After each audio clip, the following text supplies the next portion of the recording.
چرا 97% افرادی که یک کار آنلاین رو شروع میکنن بعد 2-3 ماه یا ورشکست میشن یا دیگه انگیزه و ارادهشون رو از انجام دادن اون کار از دست میدن؟ توی این دلیل میخوایم راجع به علاقه و پیدا کردن یک کار اصولی با توجه به علاقتون صحبت بکنیم، چون که مهمترین چیز و دلیل اولی که افراد از یک کار آنلاین زده میشن ندونستن اطلاعات کلیه.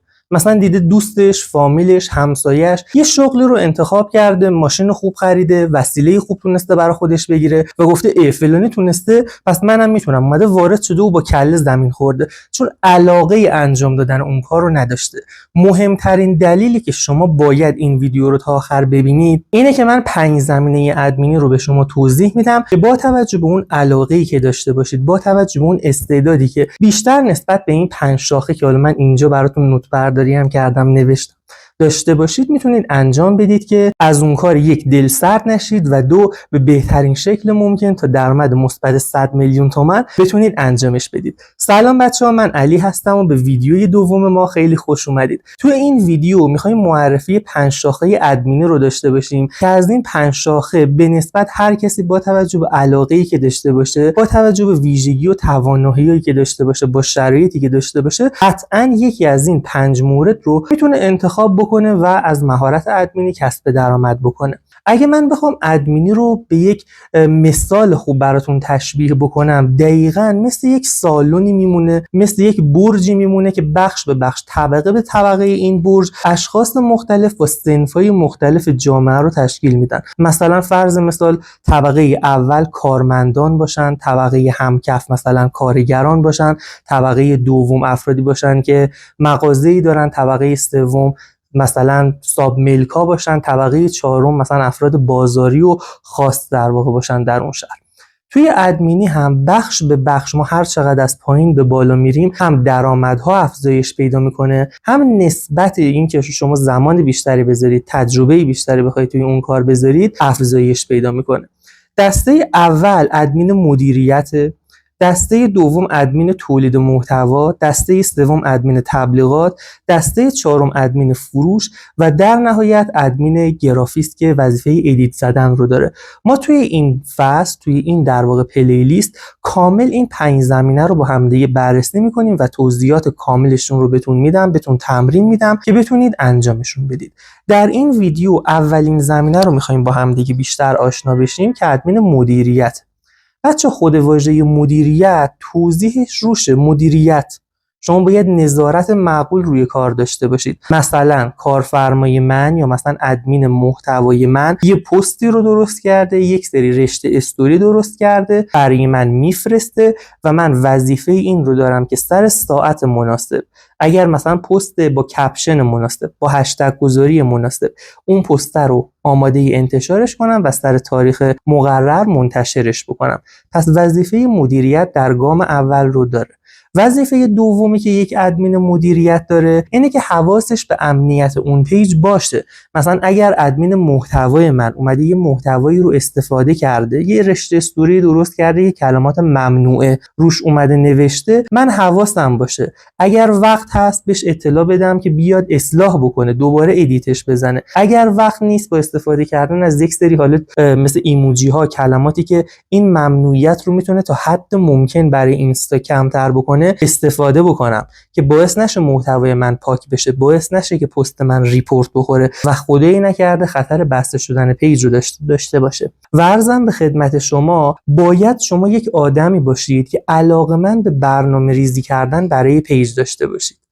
یعنی اگر آدمی هستید که بی برنامه پیش میرید، علاقه به برنامه ریزی ندارید، برنامه ریزی اصولی رو باش آشناییت ندارید ولی میخواید یاد بگیرید، مناسبتونه. ولی اگر آدمی هستید که تنبلید، هرچی از دم دستتون برسه صرفا میخواید بذارید و دنبال پول هستید، این زمینه نمیتونه برای شما به عنوان یه شغل مناسب باشه. و هر زمینه‌ای که بچه‌ها شما کلاً بخواید در زندگی کار بکنید، باید نگران آینده و بازار اون در طولانی مدت باشید. ادمین مدیریت بازار کارش فوق‌العاده است، چون همیشه هر کسب و کاری نیاز به یه مدیریت حرفه‌ای داره. و الانی که روز به روز تکنولوژی داره بیشتر میشه، صفحات، شغل‌ها در اینستا دارن بیشتر میشن، خب کسب و کارها به دنبالشن.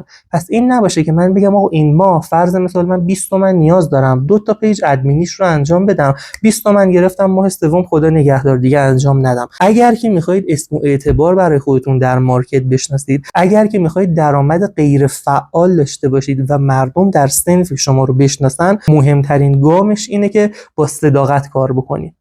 یا کار نکنید، یا اگر میخواید کار بکنید با صداقت کار بکنید که شما بشناسنتون، اعتبارتون رو بشناسن. حتی با نرخ‌های بیشتر ما الان داریم ادمین‌های درجه یکی رو که دارن باشون با نرخ‌های بیشتر کار میکنن. مثلا اگه پروژه‌ای مثلا 10 میلیونه، طرف داره با 13 تومن 14 تومن بابت اون پروژه کار میکنه. خب و مورد بعدی که یک ادمین مدیریت بچه باید انجام بده و توی پیج کارفرما رعایت بکنه، جوابدهی کامنت ها و دایرکت ها، که حالا این کامنت ها و دایرکت ها به 2 دسته تقسیم میشه. یک سریا الان با هوش مصنوعی، با سرویس های پاسخدهی دارن کامنتاشون، دایرکتاشون توی پیجاشون رو انجام میدن. مثلا دیدید میگن آقا فلان عدد رو کامنت کن یا فلان چیز رو کامنت کن و در جا مثلا توضیحات توی دایرکت برای شما ارسال شده. و قطعا الانی که داره این ویدیو ضبط میشه و شما دارید میبینید، خیلی ها از این قابلیت استفاده میکنن و شاید به من بگی آقای علیزاده یه ادمین مدیریت که لازم نیست دایرکتی کامنتی چیزی رو جواب بده، هوش مصنوعی داره انجام میده. من در جواب میگم خیر، درسته که هوش مصنوعی یک سرویس هستش که به ما کمک میکنه زودتر جواب بدیم، باعث این میشه که ما سریعتر وقتمون در واقع گرفته نشه، در کوتاه‌ترین زمان انجام بدیم. ولی آیا اون وایسی که داره آماده میکنه کارفرما که ما حتی ست بکنیم رو هوش مصنوعی رو ما نظارت کردیم، ما گوشش دادیم، ایرادهاش رو متوجه شدیم؟ اگه مخاطب یک جای اون وایس سوال نداشته باشه چی؟ هوش مصنوعی که دیگه اونجا جواب نمیده. پس من به عنوان یک ادمین مدیریت حرفه‌ای وظیفه سومی که دارم اینه که بتونم دایرکت ها و کامنت ها رو جواب بدم. اگه دایرکت های اون پیج مثلا تخفیفی میذاره، شلوغ میشه، کامنتاش در واقع میره بالا، من با حفظ و رعایت الگوریتم بتونم اینها رو جواب بدم. یه چیز نباشه که بیام کپی پیست بکنم برای همه مخاطبام بفرستم. این باعث میشه که پیج آسیب بخوره، مخاطب رفتار رباتگونه اصلا از شما حس بکنه. پس باید به بهترین نحو ممکن و اصولی ترین نحو ممکن جواب داده بشه. و مسئله آخری که یک ادمین مدیریت باید رعایت بکنه اینه که باید مداوم تداوم داشته باشه، به روز باشه.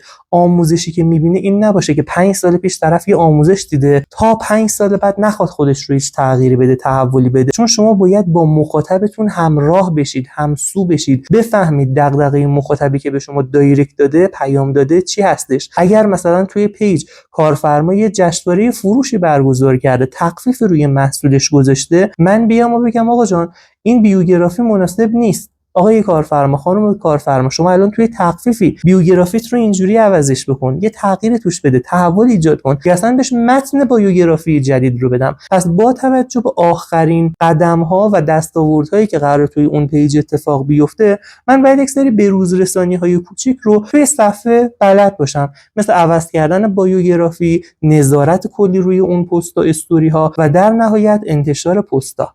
میرسیم به بخش شیرین این که یک ادمین مدیریت چقدر میتونه حقوق بگیره. بچه‌ها خیلی ها به خاطر پولشی که میدونن وارد کاری میشن و خب حق هم دارن، چون شرایط اقتصادی متاسفانه روز به روز داره بدتر میشه. این ویدیو رو میگیرم به یادگار، در لحظه ضبط این ویدیو دلار تقریبا 114,000 تومان هستش و خیلی ها واقعا دنبال یه کار هستن و خیلی ها موقتا دنبال یه درآمد ثابت و کوچیکن، براشون دیگه هیچی مهم نیست. من کار به دسته دوم ندارم، دسته اول که دنبال یک درآمد پایدار هستن تا رسیدن 100 میلیون تومان رو من اینجا قراره بهشون یاد بدم. پس حتما این ویدیو رو لایک بکنید حتما تا درآمدش رو بگم بهتون، و همین که ویدیوهای ما سه شنبه و پنج شنبه از همین چنل گذاشته میشه، معمولا ساعت 10 تا 11 سعی میکنیم که براتون بذاریم. پس حتما حواستون به چنل باشه که ویدیوی قسمتی چیزی رو از جا نذارید، چون این آموزش درسته که داره رایگان برای شما قرار میگیره، ولی کلی بابتش تحقیق شده، مطالعه شده، وقت سپری شده. خودم حاصل 4 سال تجربه‌ام در ادمینی رو آوردم که بتونید شما بدون ریالی پرداخت به مدرسی بابت دوره ادمینی یا آموزش بروز و تخصصی به همراه تمرین داشته باشید که حداقل توی این اوضاع 5-6 میلیون تومان به سود خودتون هستش هستش، نیازی نیستش که دوره‌ای رو تهیه بکنید. بچه هر پروژه معمولاً یه چیز نرم من میخوام بهتون بگم، بین 7 میلیون تا 10 میلیون تومان نرخ یک ادمین مدیریت بابت هر پروژه هست. آیا این ثابته؟ به هیچ وجه. بنا به زمان آزاد شما این میتونه بالا یا پایین، البته پایین که نه، بالا و بالاتر بره. مثلا یک پروژه ادمین مدیریت خب شاید در طول روز 2 ساعت و نیم از شما وقت ببره و اگر مثلا شما 3 تا پروژه داشته باشید، 3 تا 10 میلیون تومان میشه 30 میلیون تومان درآمد در بیشترین حالتش، بابت صرفا یک نظارت معقول، بلد بودن الگوریتم اینستاگرام و حواستون به امنیت اون پیج و کلمات ممنوع این داستانایی که در این ویدیو گفتم باشه. این ویدیو رو امیدوارم دوست داشته باشید. مرسی که لایک میکنید. لایک های شما باعث دلگرمی من برای آموزش های بیشتر میشه.